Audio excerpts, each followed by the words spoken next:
Police Interceptors. An elite unit of 32 hand-picked officers. Oi, right, you're going to get nicked for assault in a minute, mate.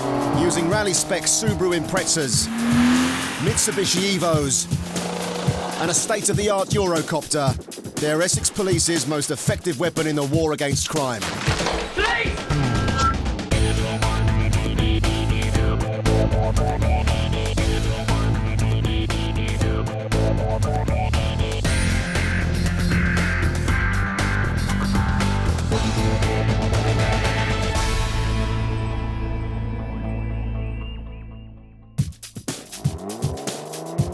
Coming up on Police Interceptors, Yeah, Inspector Brooks, I'm 5 minutes away. it's life or death for the force negotiator. It's probably slipped off the roof. A thief takes a car, but he can't take a corner. Yeah, we are overhead.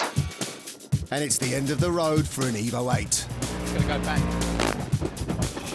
You wouldn't fancy that having 100 miles an hour? Not all of the Interceptors' duties involve catching criminals. Their new role as the territorial support team means they sometimes have to put their horsepower to other uses. It's a Wednesday in early March. In a bit of a hurry today is Mike Biggers Bignell in the Evo 10. And navigating the swiftest route is Stuart Birch. The reason for the rush is an unusual one. To pick up one of Essex Constabulary's police negotiators. You ready to be scared out your wits? Yeah, go for it. All right. Inspector Emma Brooks is one of 17 negotiators on the force. Her job is to defuse explosive situations, anything from hostage-taking to police sieges. What is it, do you know? Firearms? Yeah, we've got a elderly male on the roof of a property, threatened to commit suicide. All right. Today, she has to be on the other side of the county. It's down to the Interceptors to get her there. A man is threatening to jump off a building, and Emma has been tasked to talk him down. It's a matter of life and death, and she knows that every second she spends on the road is a second lost. That now says 57 minutes. Yeah, right. They do it quicker than that. Oh, I think so. While Biggers and Stewart concentrate on steering a path through the traffic, Emma gets up to speed on the incident. If there's an officer with the family, can we get them questioned? Currently, we've got a 70-year-old male on a roof who was threatening to jump. We don't know why, we've got no reason, explanation from the family, so we'll see what we get there. Emma's dealt with kidnappings, sieges, and more than a dozen threatened suicides in the last year, and her experience tells her that the more information she has, the better. You know, was there a part of his life where, I don't know, he had alcohol problems, even if you're talking 20, 30 years ago, and that he fell off the rails and he's just kept it hidden? Time is now a real issue, but the traffic gods are not smiling on them today. I don't know if it's roadworks. I think there's a rolling block on.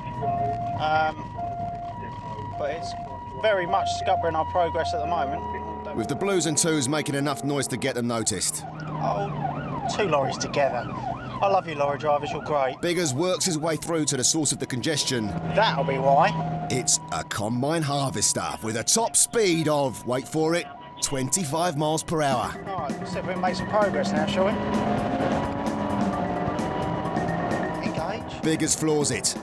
But they've already put in 180 miles on today's patrol, and at 5,000 revs, the Evo is thirstier than a camel with a cough. We might have to fuel up before That decision we need to refuel. That's a decision that we need to refuel. Biggers' button hits the petrol pumps. Oh, it had to be around the wrong side, didn't it? This is not quite a Formula 1 pit stop, so we'll see how quickly we can put some fuel in this thing. So far, so quick. But they can't leave until Emma has negotiated the queue at the till. We are now waiting the slowest fuel attendant in the world to let us pay for our fuel. With the petrol paid for, Emma jumps in. Blue lights, please. They've got a full tank and a clear road ahead of them. Biggers does what Biggers does best. I think you left the diff behind that one. It's meant to do it. It's built to do this. There's a lot of time to make up, And Emma's job has just got a lot more difficult. He's dead. In the 2 years she's been in the job, Emma's never had to deal with someone who can't hear what she's saying. We've just been given an update that we can't communicate with the male because he's deaf. We're trying to find out if it's a case that the male is deaf from birth or it's deaf due to essentially his old age.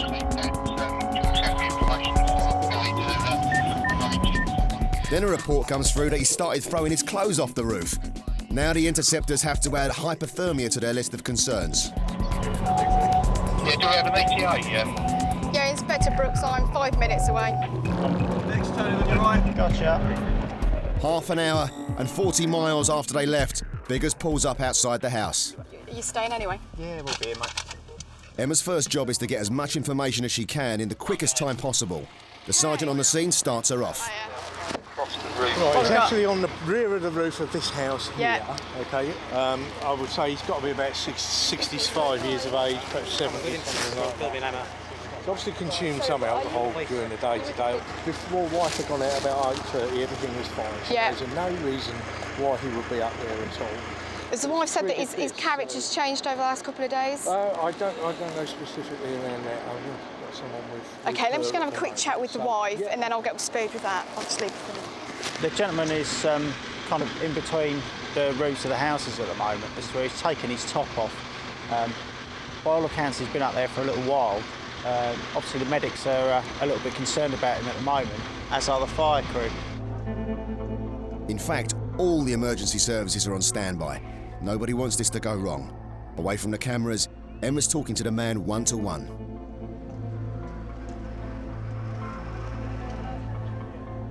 After a tense few minutes, word filters through. She's managed to convince him to climb down. But then disaster. It's probably slipped off the roof. In trying to get back inside, the man has slipped and is hanging onto the roof. And we're just trying to safely get him off the roof and hopefully within the next 5 minutes he'll be safe and well. Hang on. Thanks to the emergency services, the man is caught before he can fall. Both Emma and the man's family feel he needs psychiatric help, so they use the Mental Health Act to bring him into care.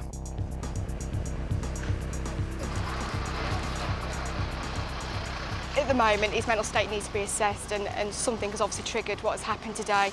But we'll look into that so that in the future, you know, it won't happen again, but also actually that, you know, whatever's happened, him and his family can deal with that and we'll continue to support them. Emma's cool head in a crisis has saved the day, but she might not have made it in time if it hadn't been for the advanced driving skills of the Interceptors.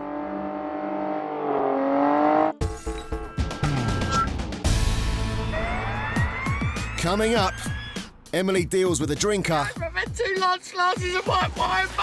Okay. Okay. Sean wants answers, What's this? and it's the end of the road for an Evo 8. Bye, Evo 8.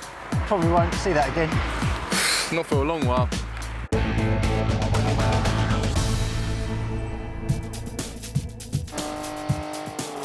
Coming up, Biggers is too quick for the sat-nav. Slow down. Don't know where we're going. Grant uses the international sign language for arrest. You cannot take somebody else's property. Hold your hands out like that for me. And the Evo 8, heaven sent but hell bent. Gonna go back.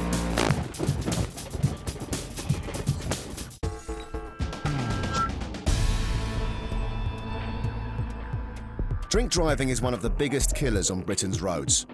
On average, 3,000 people a year are killed or seriously injured by people who are over the limit. And the police come down hard on offenders. Friday night in southwest Essex. Matt, can I get a name? Vehicle check, please. Interceptor Emily Freeman is one half of the Mondeo STI's crew tonight, while fellow officer Adam Barry is feeding her details about the evening's criminal activity. UT83, VG. Go ahead. We have got a report of drink drivers of been in the pub all afternoon drinking vehicles in the car park of a pub. Would you be interested? Yeah, we sure would. What's the details, please, and where's the pub? They've had a tip-off about a potential drink drive offence. Two people have been drinking heavily all day and are about to drive home. Yeah, according to sat-nav, we'll be there in about 10 minutes. Emily fires up the Mondeo. She's got zero tolerance for anyone who puts people's lives in danger. Basically, there's 2 cars that these people that are supposed we think may possibly drink drive are in. There's a possibility that they may have children with them, and obviously I don't think I can let someone take kids in a car if they could possibly be drink driving. They've arrived at a pub and speak to the informant. Are the children still here? Yeah.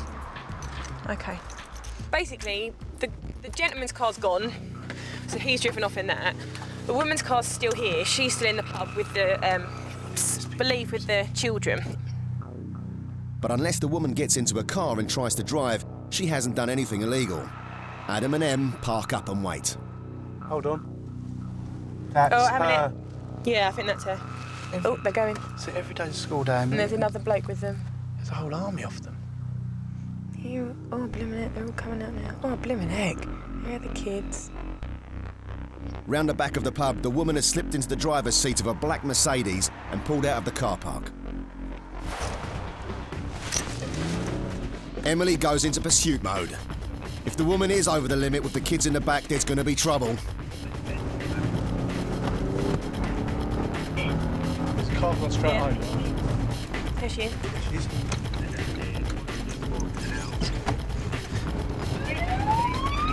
Thankfully, the car's empty apart from one adult passenger and the driver. Hello. Hiya. Do you want to just come on the pavement with us? Yeah. Hello, out of road, cool. Right. We've received information to suggest you might have been drinking in the pub tonight. I've had a couple of glasses of wine. Okay, Yeah. and I can smell it on your breath, all right? Okay. As such, I require a specimen of breath from you. Okay. How long That's ago fine. since you last had a drink? About half an hour ago. Okey-doke. Done one of these before? No. Okey-doke. Right, have you had, in the last 20 minutes, any alcohol? Yeah. In the last 20 minutes, you told me it was half an hour ago. Yeah, about 20 minutes ago, yeah. Okey-doke. Any mouthwash? The gravity of the situation has just started to sink in. The bloke who was in the car with her wants to go down fighting. He has a pop at the cameraman. No, you don't do that. You get nicked for assault if you do things like that. Oh, do you? Yeah, you do. Oh, sorry, so how sorry. about you don't get in his way? Sorry, yeah? sorry, yeah. Oi, right, you're going to get nicked for assault in a minute, mate. All right, don't push me. All right. He's my cousin. Yeah, all right, you finish talking to my colleague and he's going to get nicked if you do it once more. Do you understand me, mate, yeah? You're going to get nicked. Okay. Yeah, so why don't you just... I require a specimen of breath from you, all right? Okay. So I need you to blow into this tube until I say stop. Basically, it's going to take the air out the bottom of your lungs, Okay. all right? So it ain't just going to be a quick... I understand. And it's over. I understand. If you fail to provide a specimen of breath, then you're liable to be arrested Okay, for failing that's to fine, provide. that's All right? Big breath of air, and then one continuous blow. Keep going. It's going to have to be better than that, I'm afraid. It's going to have to be like you blow up a balloon. Okay. All right. All right? A proper blow, though. Keep going, keep going, keep going, keep... You need to blow for longer than that. I'll give you one more go, otherwise you're going to get nicked for failing to provide, all right? I did just... You need to keep blowing until I say Okay, stop. until you say stop, okay. All right? That's fine. It's just analysing again, just let it reset itself. No, it did register, and you failed. All right? okay. So I'm arresting you, failing a roadside breath test. Don't have to say anything, mail me defence if you don't mention when questioned, something for which you're allowed to rely on court. Anything you do say may be given evidence. If this woman's booze-fueled drive home was to avoid the cost of a taxi, well, she's in luck. She's going to get a free ride straight to the nick. Okay. He got me over. I've had 2 large glasses of white wine, but Okay. But we need to get going. I've had 2 little children. Okay. Emily's got no sympathy. I know it's difficult because this is a big shock for you, but you have to try and keep calm. Because I thought I could have 2 glasses of wine and No, I'd you be can't. fine. You shouldn't even drink when you're driving. The woman is delivered to Loughton Station where she gives 2 samples of breath. The woman that we arrested on suspicion of drink driving has blown, I think the lower reading was 82, and the legal limit's 35, so she's quite a bit over. On the roadside, she blew 73 on the handheld device, so that it must indicate that the alcohol in her body is still going up, which obviously is even worse. For driving a car while twice over the legal alcohol limit, the woman was fined £100 and slapped with a 20-month driving ban.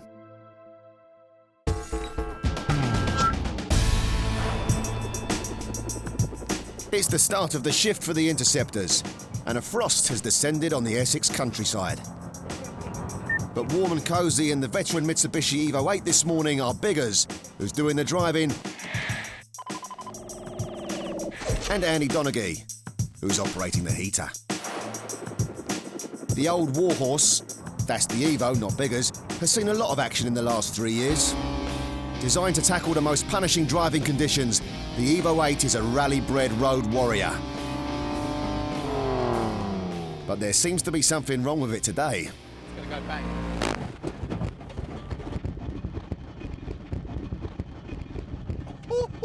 That's the drive shaft gone, isn't it? Something's gone big style. Oh, there's something flying off over there. It doesn't take a mechanic to know something's not right. Whatever that was not good. A quick look underneath reveals the problem. Rear diff's blown up. You can have a look underneath. It's popped out at the bottom. You wouldn't fancy that happening 100 miles an hour. Yeah, it's going for a reverse ram. The Evo 8 has faced some big challenges at the hands of the Interceptors. But it looks like this one might have met its maker on the A12. It's chucked loads of oil out over the back as well. While they're waiting for the breakdown truck, Biggers goes looking for the missing pieces. Part of the car has decided to brake quite tremendously as we're driving along. And this looks like a very, very hot and broken bearing. It's catching the grass alight. I know, it's that hot. Look at it. Better get out in case you catch it. The cavalry's arrived in the form of Stuart Birch in a more modest but still fully operational Mondeo STI. I'll leave you alone for 2 minutes and you break a car. See, look, we should have cars like that. Yeah, the old American. Like the old American car. They just keep going for years and years and years. An Interceptor's job is never done, so whilst Andy heads back for another vehicle, Biggers picks up the faulty bearing. It's been on frozen ground for about 5 minutes and it's still roasting hot. Morning, how you doing? Not bad. Good. You broke it? Yeah, a lot. Half an hour later, Andy comes back with a rally-tuned Scooby. It's time to get back to work, and like conscientious coppers, they clean up after themselves. I thought we'd keep that. Yeah, it's a bit of a memento. Yeah. You can have it on a chain around your neck, couldn't you? Medallion man. Show your hairy chest off. Medallion man! The Evo 8's lift back to base will be a lot slower than its journey out of it. Apart from that, nothing's for sure. Bye, Evo 8. Probably won't see that again. Not for a long while. Right, take two.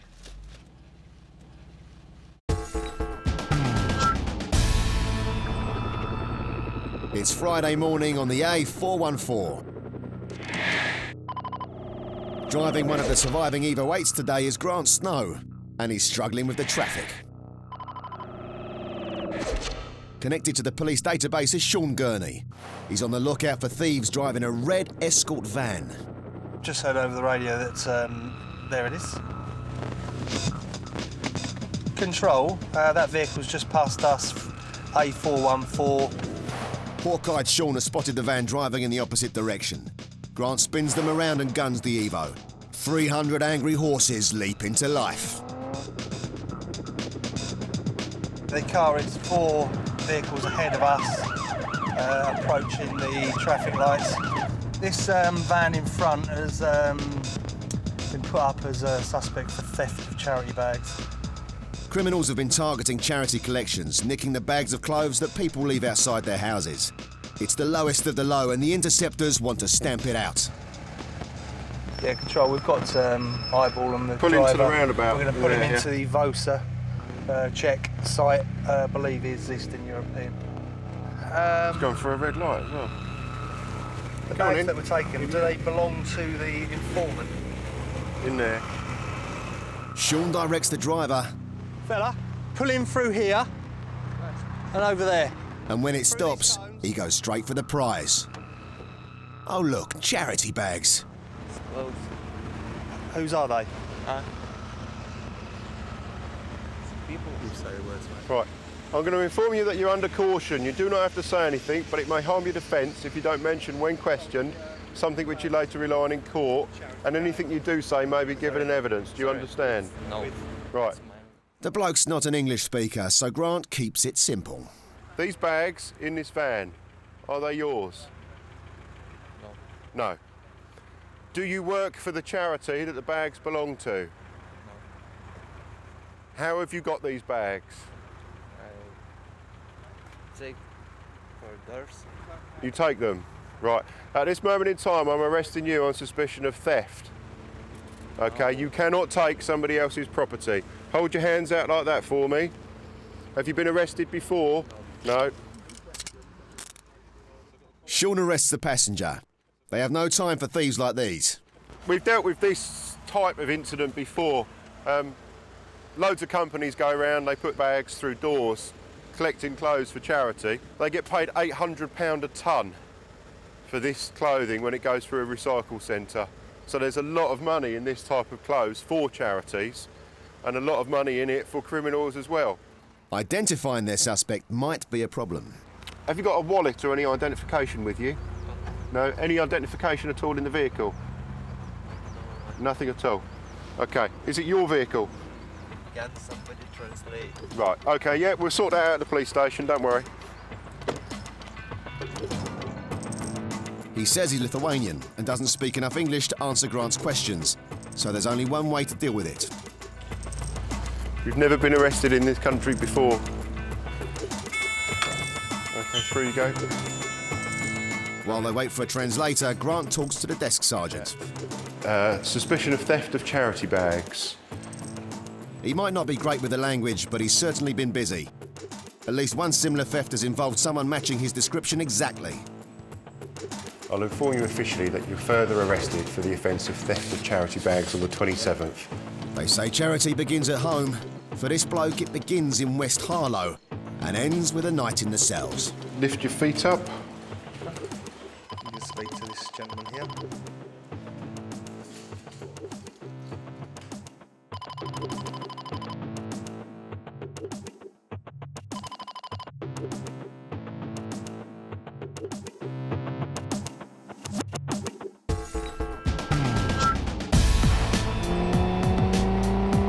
Coming up, Biggers floors it to catch a dealer. You're outgunning the sat-nav, Biggers. A learner driver needs to learn the basics. Oh no, she's terrible. A thief takes a car, but he can't take a corner. Got a crash! Crash, crash!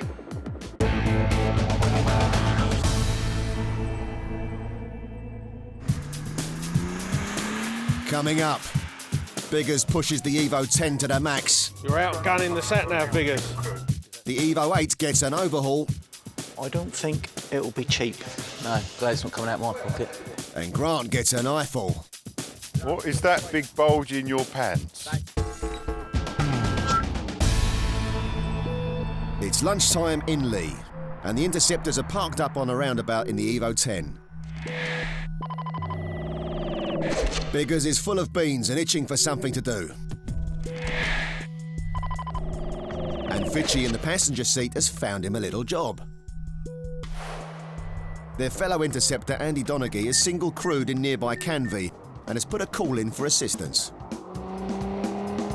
They don't know the details yet, but an officer needing help is a priority call. Biggers hits the pedal and for a few seconds, the Evo becomes the fastest moving object in the county. Nothing can keep pace with it, not even Fitchy on the sat-nav. Yeah, it's a useless sat-nav. It doesn't react quickly enough, does it? Are you 3-2? 3-2 is police code for arrest. Andy already has someone in custody, and it means he's got his hands full. We're going down to the high street in Canvey. Andy stopped the vehicle. Drivers try to decamp. It looks like eagle-eyed Andy has spotted someone dealing drugs in the street, only for the suspect to jump from his car in Scarpa. Andy chased him into a betting shop where he made the arrest. You're outgunning the sat-nav, Biggers. We're going straight on. Don't know, mate. Lost it. The Evo might be firing on all cylinders, but the GPS hasn't even got out of bed yet. Biggers stops the car to let it catch up. Left.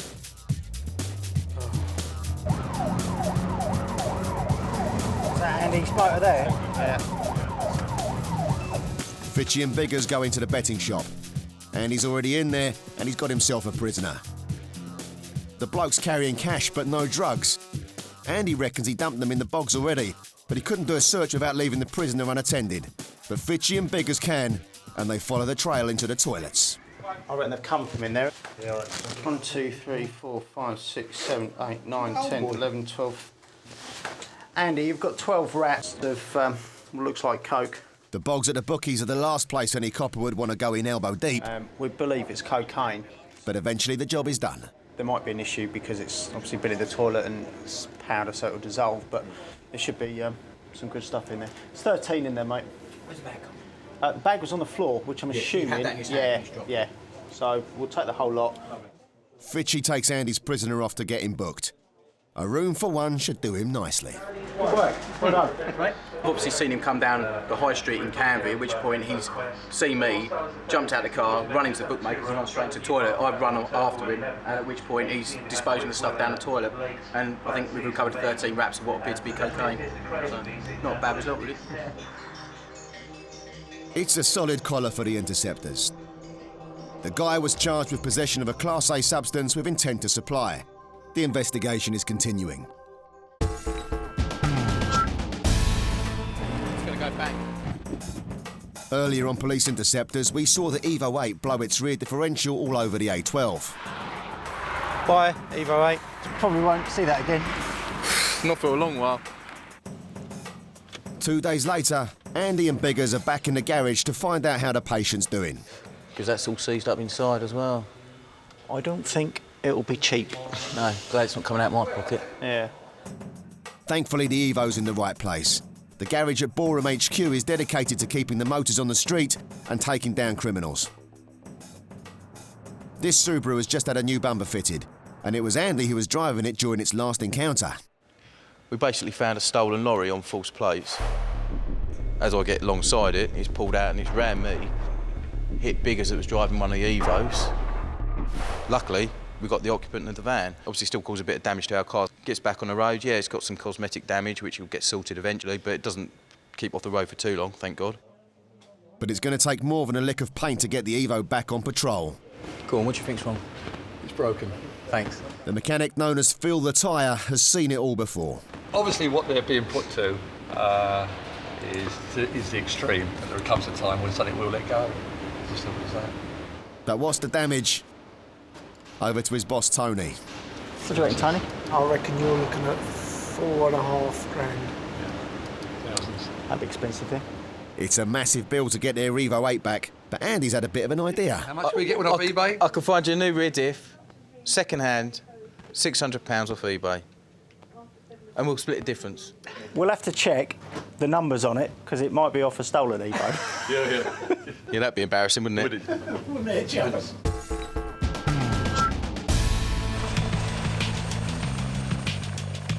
The Eurocopter 135 is the chopper of choice for the Interceptors. With a top speed of 167 miles per hour, there's no getting away from this eye in the sky.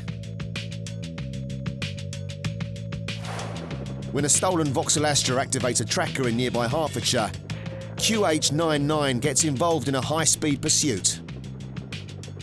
The driver is a renowned Millennium car thief, meaning he breaks into people's houses to steal their keys. From 99, he's turned left into St Anne's Road from Mount Nessing. Wrong side of the road. Yeah, speed of 70 already. Dangerous driving is one of the main causes of death on UK roads. The police take a very dim view of anyone putting others' lives at risk. Stand by, Quebec Hotel 99, are you overhead? Got a crash. Crash. The thief has misjudged the corner badly and flipped the car straight into a ditch. Vehicles crashed, junction of St Anne's Road and Thorby Lane. The thermal imaging cameras show that the exhaust system is burning red hot, and with the car upside down and leaking fuel, it could go up at any second. There was no decam. Vehicles overturned. We have police officers with the vehicle now. Officers are swarming around the car and yank the driver to safety.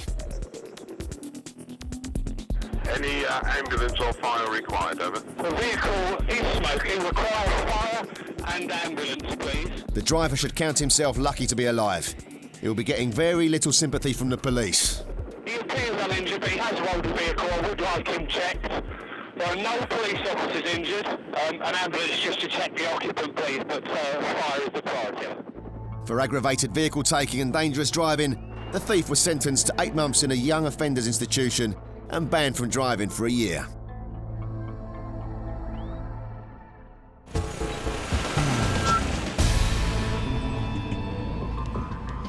Sunday night in Essex, and the weather's worse than ever. Everyone but Grant and Sean is indoors watching the telly. Well, nearly everyone. Oh no, she's terrible. They've stumbled across a learner driver getting to grips with basic roadcraft. I know everybody's got to learn, but 9 o'clock at night in freezing snowy conditions is not the ideal time to be out on a lesson. Unfortunately for her, she hasn't even got the basics right. Can't believe she ain't got a seatbelt on. That is atrocious. Are those fog lights on at the back? Yep, they are. Is it foggy? No. The learner driver's already had 2 strikes, and Grant's looking for somewhere safe to pull her over. But then she stalls the engine on a roundabout. Oh, I'm going to give her a ticket. I'm sorry. That's totally ridiculous. I've had enough.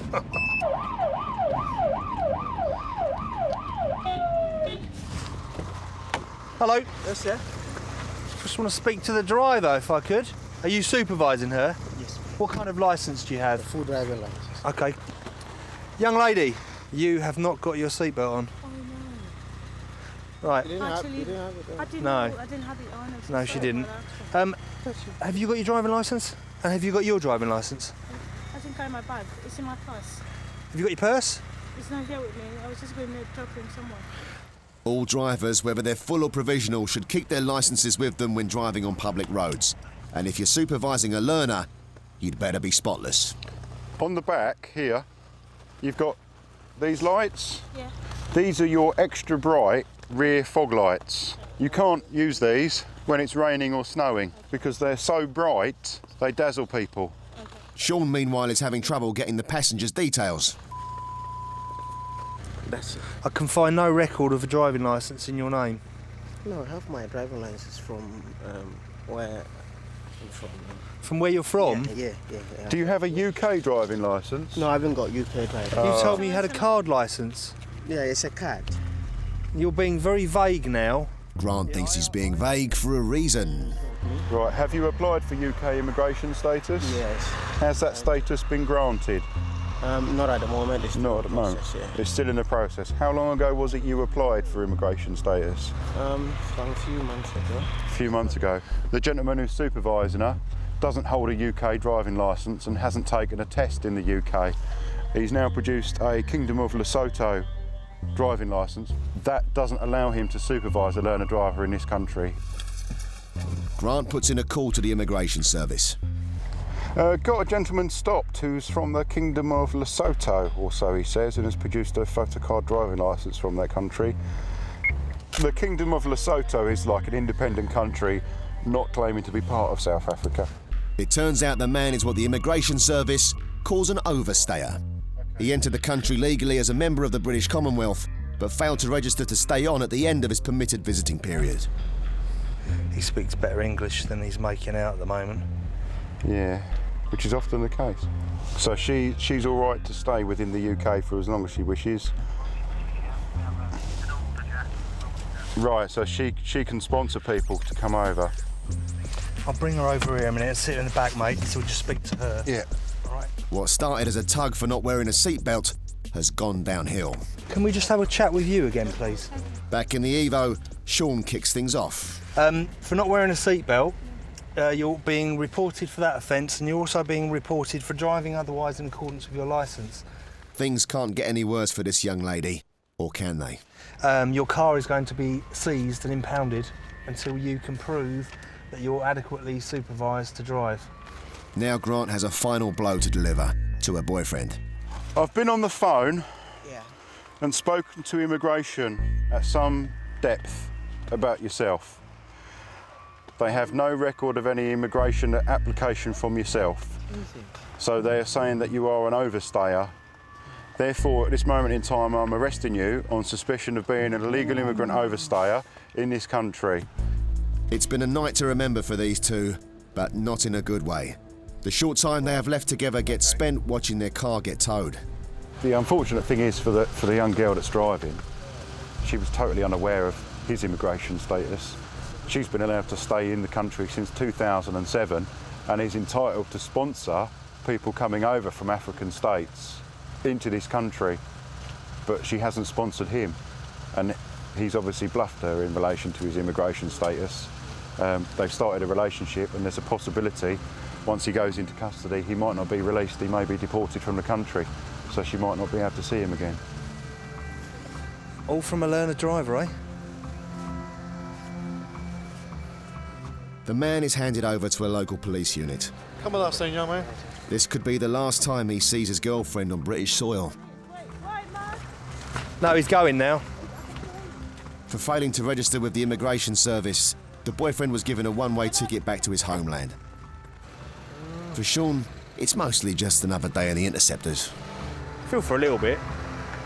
I mean, she's lost her boyfriend now, and it's cost her in excess of £250 and 3 points on her licence that she's only just got. Oh well, someone's got to do it, and that's us, isn't it?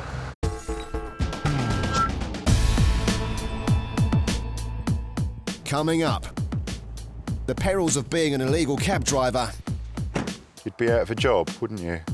And the Interceptors find the future of music in Brentwood. I'm my own person, and no one can tell me nothing. If you don't like it, goodbye.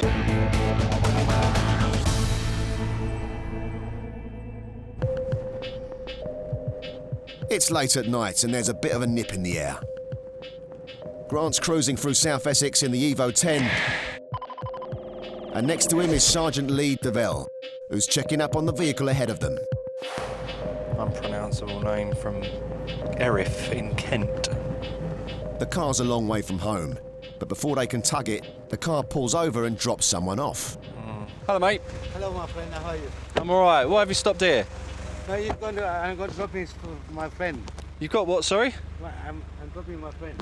I live just around the corner. Taxi, take me out. You're a taxi, are you? I'm not taxi, my friend. I'm just a friend of... Are you doing some illegal taxi driving, my friend? Huh? The man says he isn't a taxi driver, but his mate thinks he is. He's even got the money in his hand. Yeah, you're not friends at all, are you? This fella here, we've carried out a stop on him, and his passengers dropped him in it by saying that he's taking him home as a taxi. I don't think this car's a taxi at all. There's no signs on it or anything like that. More than 6,000 illegal cab drivers have been arrested since 2003. This fella is about to become another statistic, but Lee wants to give him a chance to come clean. Right, so have you got a taxi licence? No, I'm not a taxi driver. Right, but this gentleman's saying that you are.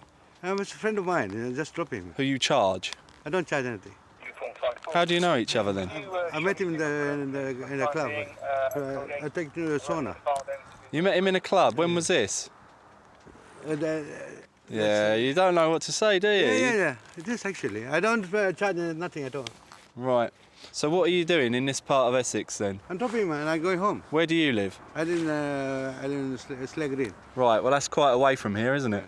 The bloke's still denying any wrongdoing despite the evidence piling up, and Grant is hearing a very different story. Right, I'm happy to give it, mate. You quid. I just wanted to go home, that's all. So, has he told you at any point he's a taxi? Yeah. Now you can tell me the truth, or I could arrest you on suspicion of using this vehicle as a taxi illegally. I haven't got all night, I'm just going to arrest you in a minute because, to be quite honest, I'm not going to mess about with you at the roadside all night. The driver finally relents. It's against the law, no? It is against the law. You know very well it's against the law to use this car as a taxi without the appropriate licence. I'm sorry. Right, well you're using this as a taxi, aren't you? Yes. You shouldn't be, should you? You know full well. Right. Do not do it. Yeah, I'm sorry, sir. Grant wants to make sure the message is clear. Your insurance, does it cover you for hire and reward? No, sir. No, it doesn't. So technically you're driving without insurance then, aren't you? 6 points on your licence, your car gets seized. Do you have to drive vehicles for work? Yes. Yeah? So if you lost your licence, you'd be out of a job, wouldn't you? Yeah. What's today's date? Today's 1st of... 1st of April? April, yes. When did your tax run out? 31st. I'm taking this. 31st of March. Yeah. So you're untaxed. Yeah. That's a fine as well. Could have a field day with you, couldn't we? Lee can tell when a man's learnt his lesson and sees no need to push for a prosecution. To make a case against him, they'd need a statement of the passenger, but he's drunk, he's done nothing wrong, and he just wants to go home.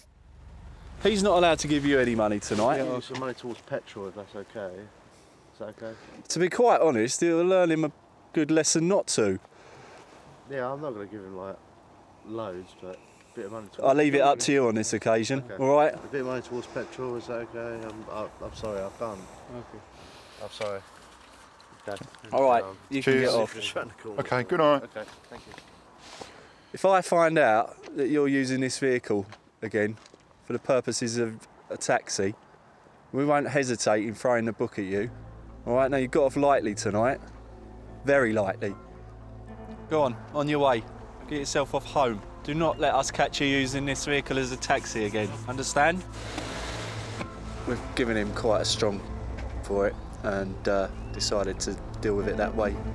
This has to be the luckiest day of this driver's life.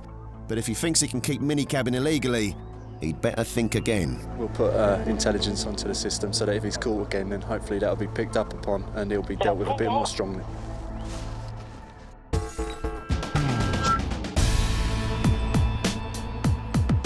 A few nights later, Grant and Lee are back in the Evo 10.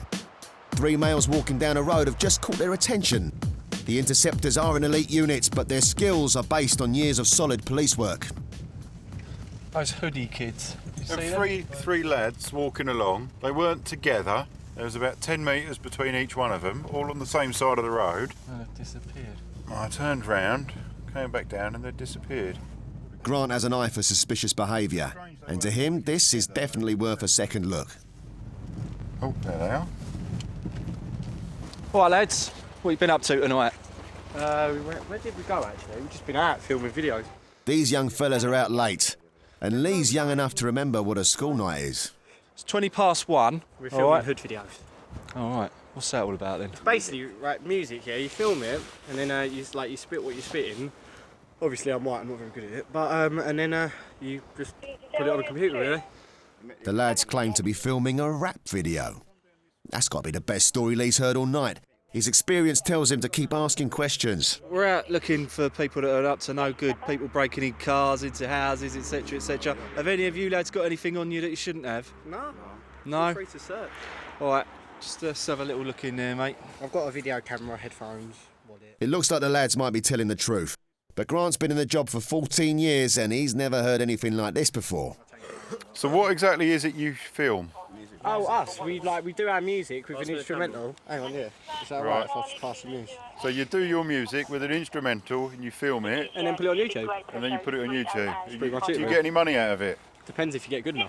Right. There's a key in there. So you're hoping that someone will spot you. Yeah, and then go. And then contact you and you'll make your fortune. Yeah. Be whisked off to LA and... What is that big bulge in your pants? I was going to say. Oh, that's a hat. Yeah, I couldn't Thank God for that. No, you'd be surprised. Shut up. It's a funny place to keep a hat. You pull your trousers back up. It's an unusual reason to be out this late at night, but as long as they've got permission... Do your parents know that you're out doing this? Yeah. My mum was my only fan, and even she don't like it that much. Right. But there's only one way to be sure these lads are really telling the truth. Come on, no, I've got to see this. I won't join in. I know what they're thinking. That ain't going out on my mind. I'm 17 and I come with the real lies. No hype to betray or detonate guys. They don't like the way that I currently shine. I turn the blind eye to them to go die. My sanity's fine. I love insanity rhymes. I want a lyrical gallery. Is that fine? I'm my own person. And no one can tell me nothing. If you don't like it, goodbye. Turn my music off and die. Oh, look out, Wiley. Thank you very much for that, lads. Have a good night. See you later, mate. Keep safe. It's very interesting. Yeah. I have to say, not what I was expecting at 1:20 in the morning in a residential street when I was looking for burglars. Aye.